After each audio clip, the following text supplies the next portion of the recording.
Well, have you ever wondered or pondered perhaps, what is my purpose? What am I here for? So most of us have at some point or the other. Just had that wondering. Well, that's what we're going to be talking about today as we are beginning the first week of our Sizzling Summer series. We do this every summer when it starts to get hot in the valley. We cool things off around here by lightening up our services, finding some fun themes and fun things to do to get us through the heat wave of the summer, because most of us hang around for this summer and we're here, so let's have some fun. Let's lighten up a bit. And that's what we're doing. And this year, we're going to the movies. We're going to the movies. Now, Ernest Holmes, who is the founder of Centers for Spiritual Living, he's also the author of the Science of Mind philosophy that we teach from. It's no secret that he loved Hollywood. He loved Hollywood. He lived in the Los Angeles area, and he had a lot of connections there. And with a nod to this legacy this month, we're going to be using movies to support our theme, which for the month is living on purpose, and that's in keeping with our joyous living journal. We're going to stay with that theme, and today's talk is about your life's purpose and living our life's purpose. We're using as the background for that the movie Forrest Gump. Now, I don't know if anybody's ever seen it. If you haven't seen it for a while, plan to hang out after service. We're going to start the movie at 11:30. We've got free popcorn, and we've got some drinks and things back there, and you're welcome to bring your own or go next door and grab something and take out and come back over and just hang out with us. Some of us aren't maybe comfortable going to a movie theater just yet, but you can stay here in community, and we'll show the movies after service at 11:30 each Sunday this month. So I hope you can join us for that. Do you have the chocolate? Do I have the chocolate? I don't have the box of C's candy, but I do have a big bowl full of candy out there that Mr. Ron brought. So we have some chocolate.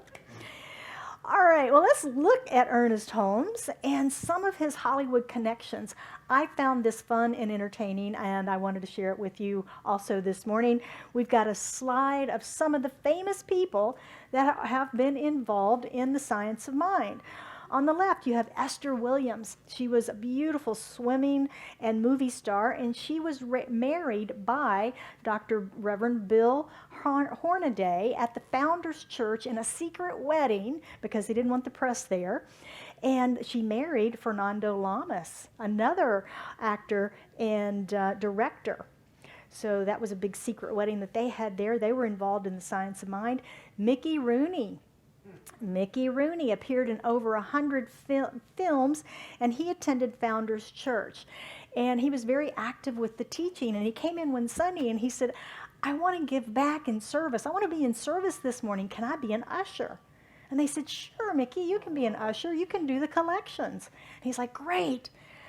So he goes around doing collections. Everybody wanted to shake his hand. They wanted his autograph. Service was delayed a half an hour. Founders holds about 2,000 people if you've never been there. So it's a big, big center. So that was the last time Mickey got to be in service. Rhonda Fleming, a fellow redhead who appeared in over 45 films. Mary Pickford, most famous silent movie film star, is there. And then Cecil B. DeMille, we talked about him before, of the Ten Commandments. You see the picture of Ernest Holmes with him on the set of the Ten Commandments there. So there's verification of that.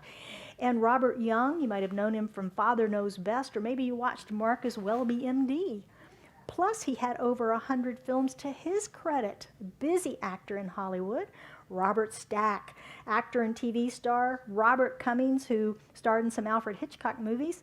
Jack LaLanne, remember him? The first fitness guru TV star. Remember seeing him on black and white TV teaching us how to exercise.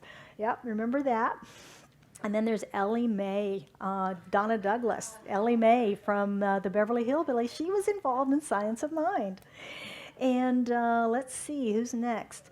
Adela Rogers St. John. She was a very famous reporter and screenwriter in Hollywood back in her day, and she was instrumental in Ernest meeting his wife Hazel. she was in a circle of ladies that knew Hazel, and they introduced Ernest, and the story goes that he actually saw her 15 years before he met her. And then they met formally again and fell in love, and the rest is history. Great love story there. And let's see, who's next? Peggy Lee. Peggy Lee, the singer, jazz singer, Academy Award nominated actress. She wrote about her relationship with Ernest, and Hazel, in her autobiography, credits him with literally saving her life. Literally saving her life. So these are just some of the people that have gone through Science of Mind. Some of them were raised in Science of Mind by their parents. Some were taught directly by Ernest. And this teaching continues to influence people, both famous and not famous, right? Infamous? Famous and not famous. And it's said that Mickey Rooney used to call into founders every day. They had a recorded prayer that you could just call and listen to. And he would call in every day. It was his spiritual practice, is to hear that affirmative prayer every day. So very, very powerful. Many of them credit Ernest and or the Science of Mind for their success in navigating their careers and just in life in general, and the principles of this teaching. So he was a big influence on many of them. So how is the Science of Mind influencing your life? How are these principles influencing your success and how you live your life every day? Are you using them daily in your activities, in your interactions, and changing your thinking and changing your life and all the things that we teach here? Does it help you to find purpose and meaning? Yeah. As I watched the movie, the Forrest Gump movie this week, and was reading through our journal selection, I usually read the whole week at a time to prepare for our talk, I was reminded of the 4 kingdoms of consciousness that we teach, and how this movie and the characters in it demonstrate those 4 kingdoms of consciousness. So as a reminder, we have a slide this morning that shows those, and I'll describe them briefly. Kingdom 1, that's where we believe that life happens to us. We have no choice. We're victims of fate, a capricious God. Whatever it is, I just don't have any choice. Kingdom 2, we begin to recognize that life happens by me. I learned some of these principles. I can create, I can call things in, I can use this law of attraction. I'm gaining a little control in my life. I'm feeling better about things. Kingdom 3, life happens through me. I'm beginning to give up control a little bit. I'm beginning to surrender a little bit, to have a little bit more faith. Have a little bit more faith. Kingdom 4 then is oneness. There's no separation, no sense of separation whatsoever. And we've said as we look at these that, we may want to live over there in Kingdom 4 all the time in our own place, being connected in oneness. But yet we bounce in and out of all 4 of these all the time, don't we? We have our moments of feeling like a victim. We have our moments of God as me. We have our moments of thinking we need to control and manifest every little thing in our lives. And we see this demonstrated in the film. We see this demonstrated in the film. So the movie Forrest Gump consists of the stories of one man's life as he reflects back upon it to total strangers, while he's sitting on a bench waiting for a bus in Savannah, Georgia. Okay, remember that opening scene. He's sitting in the, Savannah's beautiful, he's sitting on the bus stop, or bench, and he's talking to the nurse. He's offering her chocolates. He's offering everybody chocolates, opening the chocolate box. Would you like some chocolates?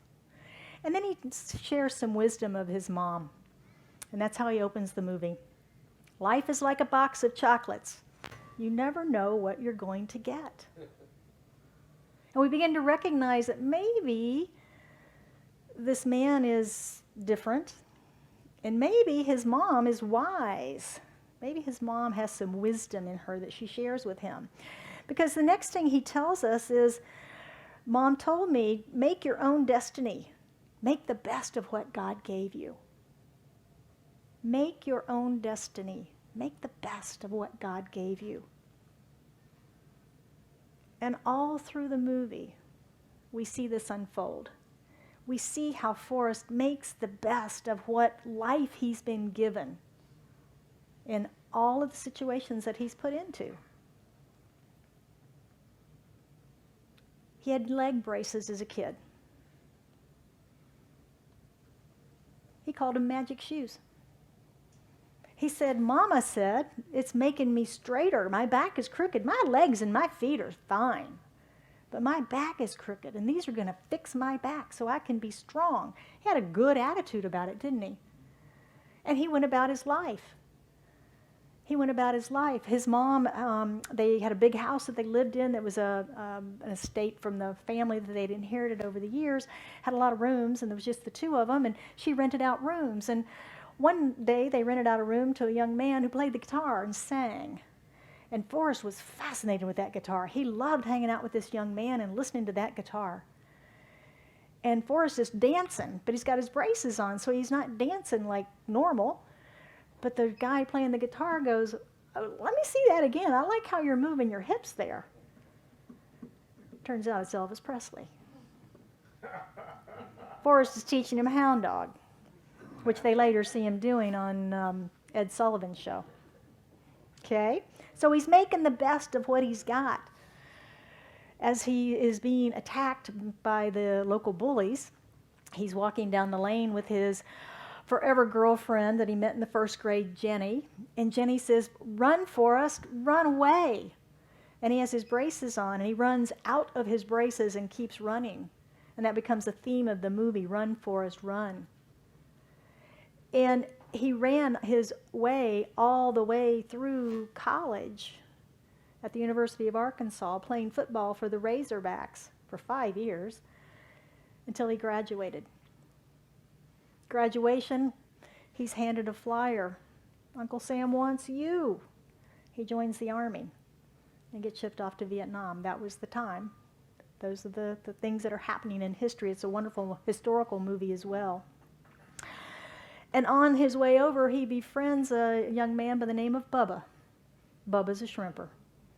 Bubba's a shrimper from the Bayou area, I'm assuming down around the Gulf of Mexico someplace. And he's telling Forrest all about shrimping, all about the shrimp business, and how he wants to go start his own shrimp business, get his own shrimp boat when he gets out of the service. And, gee, Forrest, come join me. And Forrest says, well, I got nothing else to do. Sure, I'll come join you. I'll come join you. So they agree. They're going to do that. They're going to do that. But unfortunately, their unit got attacked.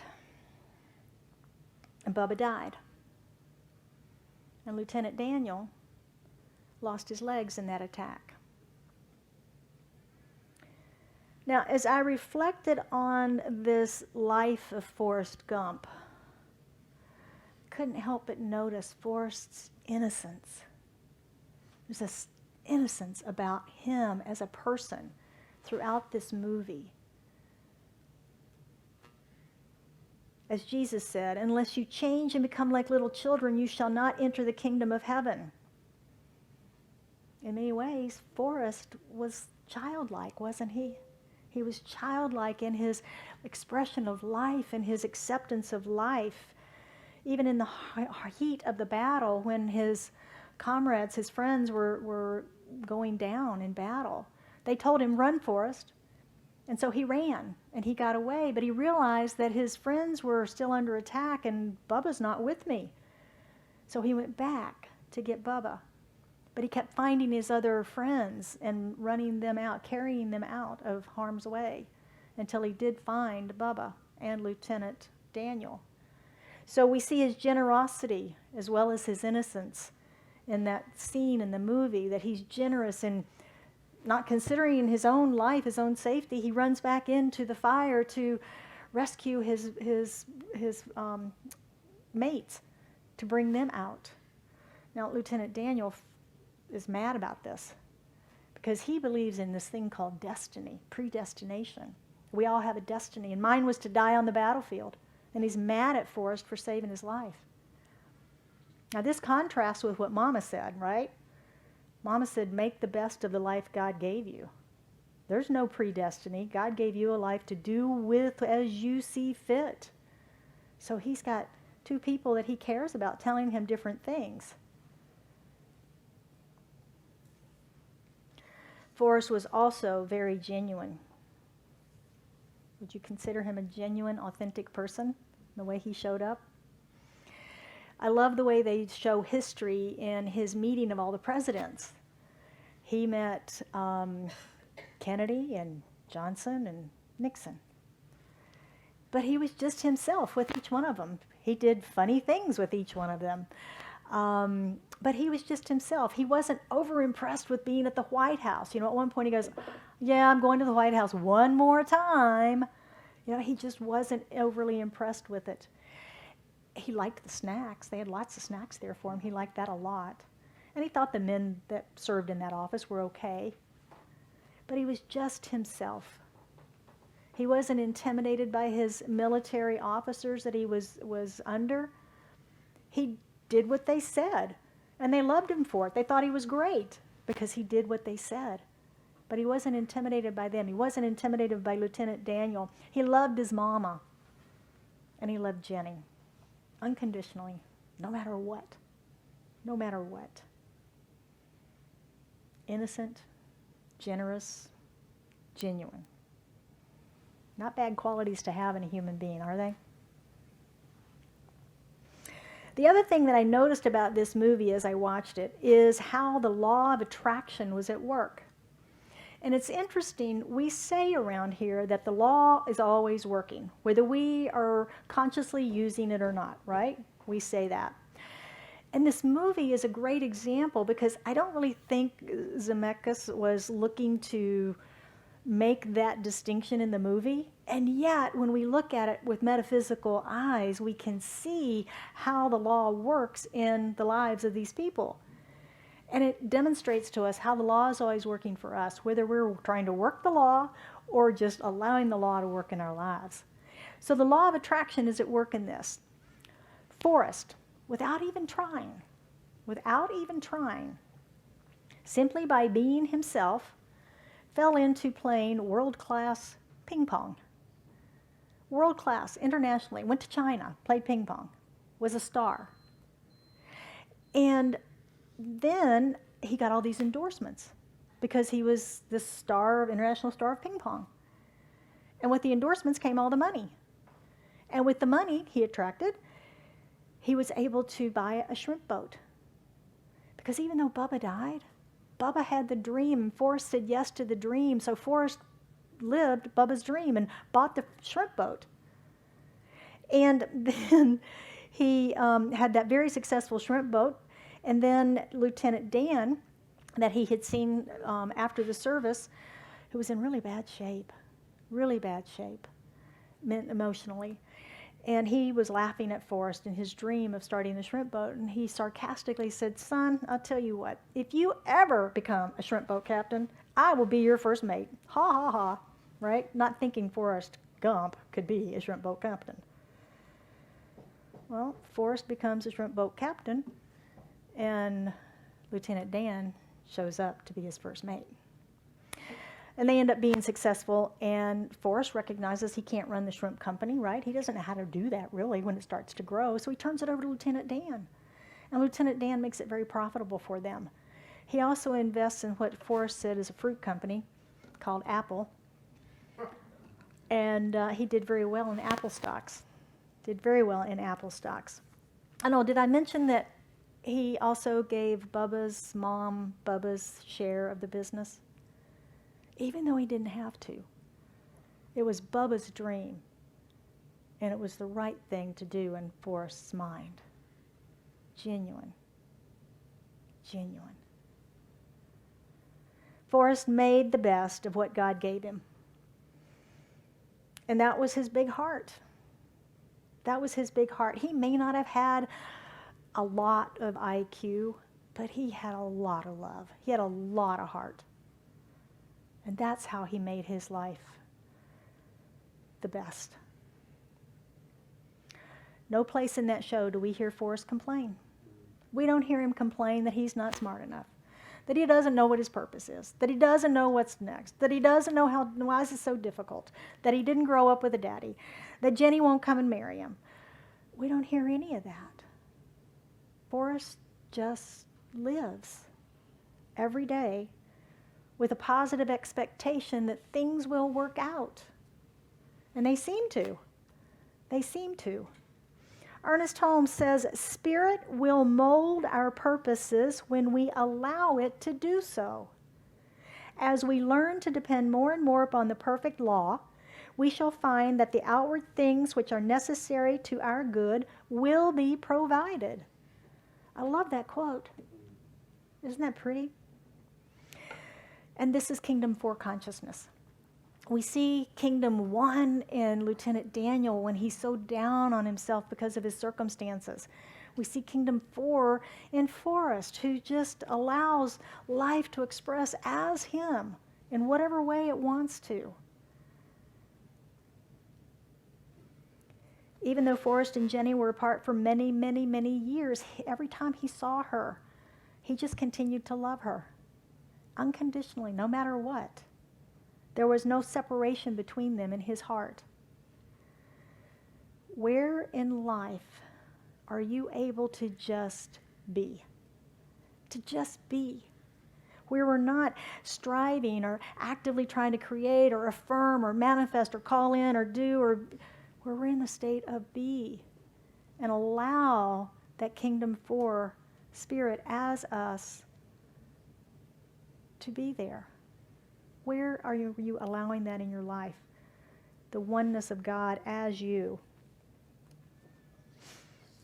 Had Forrest had a different attitude about his life, his abilities, his life story might have been a little different. His experience might have been more negative, resentful, angry. We saw that a little bit in Lieutenant Daniel, again, resenting the circumstances of the way he came out of the war and what his life looked like then. We see it with Jenny, who had a very traumatic childhood and then continued that experience of low self-esteem and low self-worth and attracting the relationships and things that she did in her life for so long. So we see these things on the big screen of how we collectively humans can behave in life, and yet we see Forrest seeing the glass of his life as half full. Forrest saw the life of his glass as half full. How full is the glass of your life? Do you see it as half full? Do you see it as half empty? Our expectation, our willingness to be.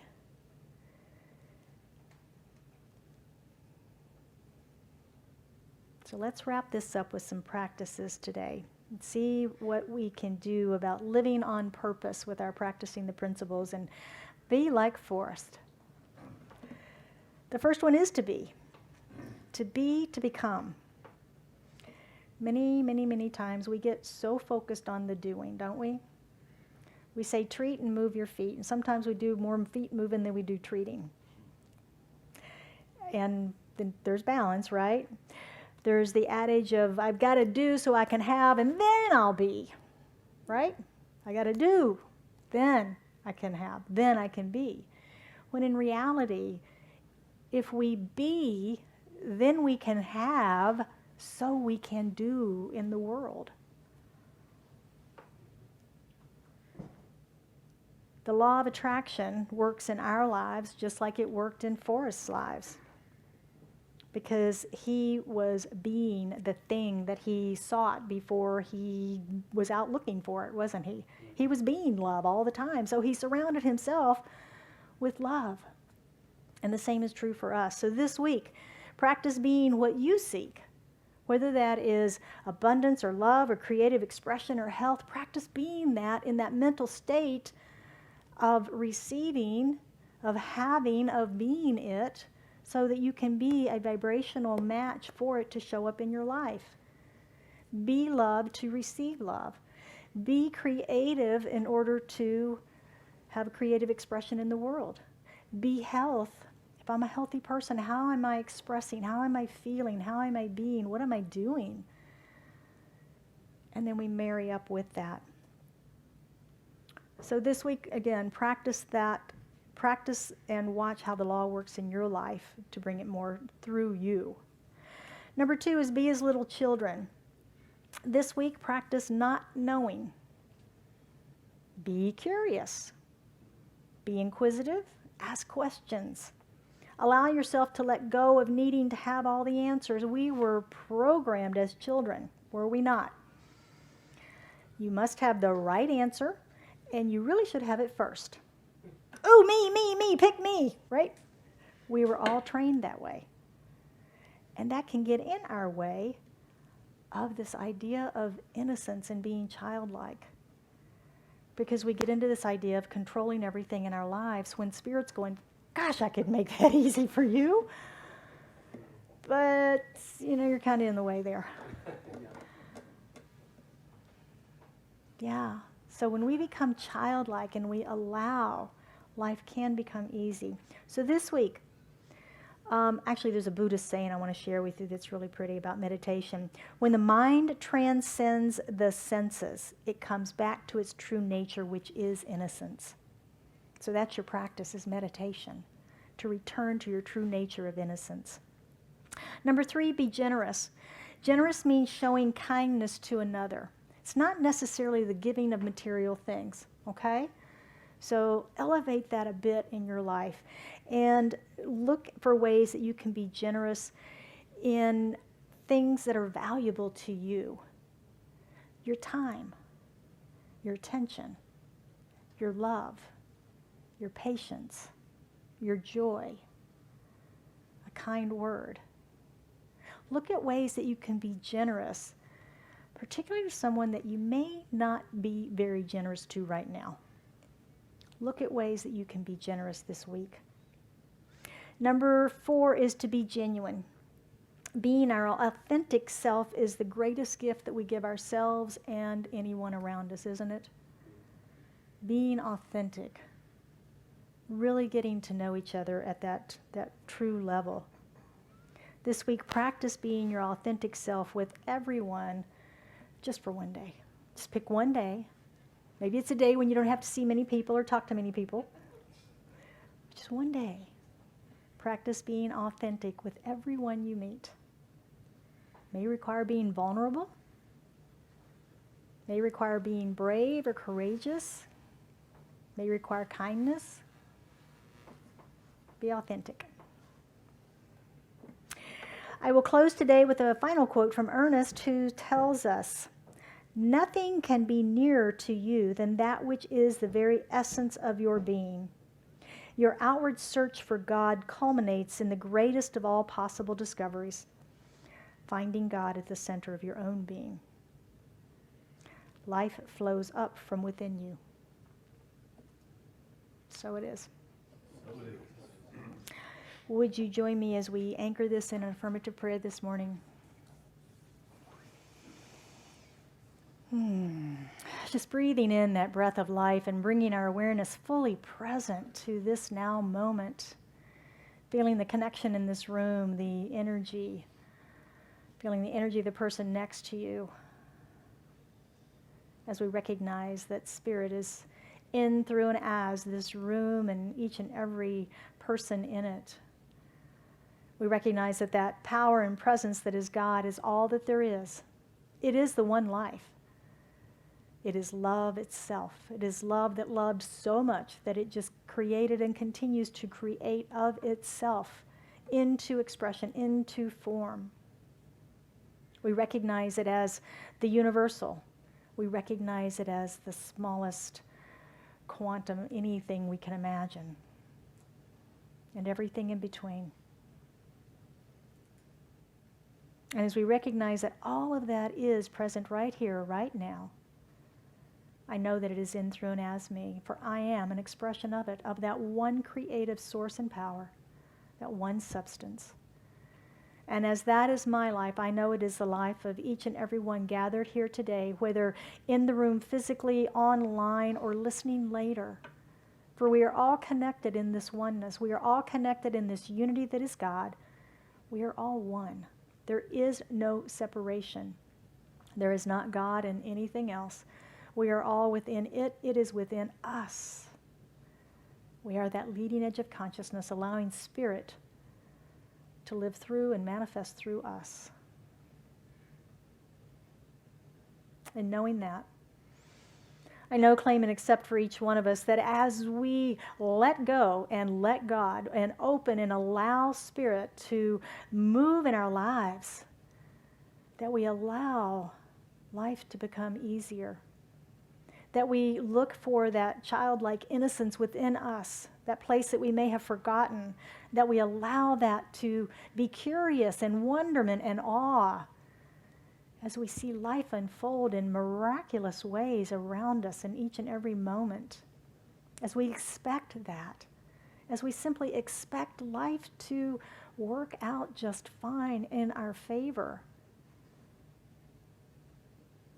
I know for anyone that has anything on their heart today that they seek prayer around, that as they lift it into the consciousness of this prayer, into the energy of this prayer, that whatever it is that needs to be revealed, to be healed, to be clarified, to come forward in the way of circulation or love or prosperity or whatever the need is, that as we are lifting that into this prayer, that that manifestation is coming forth in their life through them now.